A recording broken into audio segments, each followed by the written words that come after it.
জয়গুরু ইষ্টপ্রাণ দাদা ও মায়েরা, পরম পূজ্যপাদ শ্রী শ্রী আচার্যদেবের দেওয়া সমাধান। এক মা এসে আচার্যদেবকে দেওঘর ধামে বলছেন, সংসারের সব ভালো কাজে বাধা আসছে। উপমার শিরোমণি পরম পূজ্যপাদ শ্রী শ্রী আচার্যদেব তাকে যে দৃষ্টান্ত দিলেন, সহজ সুন্দর স্বতঃস্ফূর্ততায় তাতে মুগ্ধ উপস্থিত সবাই।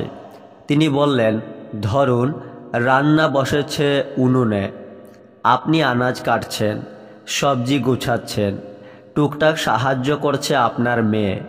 আচ্ছা, এরপরে যদি সবজিগুলোকে সরাসরি আগুনে ফেলে দেয়া হয়, তাহলে তো সব পুড়ে ঝলসে যাবে, তাই না? কড়াই বাধা দেয় বলেই রান্না সুস্বাদু হয়। সবজি আর আগুনের মাঝখানে রয়েছে সে। জীবনও ওই রকম, বাধা আছে বলেই সে উপভোগ্য। চলার পথে বাধাটাকেও এনজয় করতে হয়। পরীক্ষার বাধা টপকেই ক্লাসে উঠতে হয়। সাফল্য এবং সার্থকতার মজাটাই না হলে হারিয়ে যাবে। ও তো ক্লাস 6-এ পড়ে, 5 থেকে 6-এ উঠতে ওকে পরীক্ষার বাধা অতিক্রম করতে হয়নি নাকি? বাধা আছে এবং তাকে অতিক্রম করার আনন্দ আছে বলে আমাদের ভালো লাগে।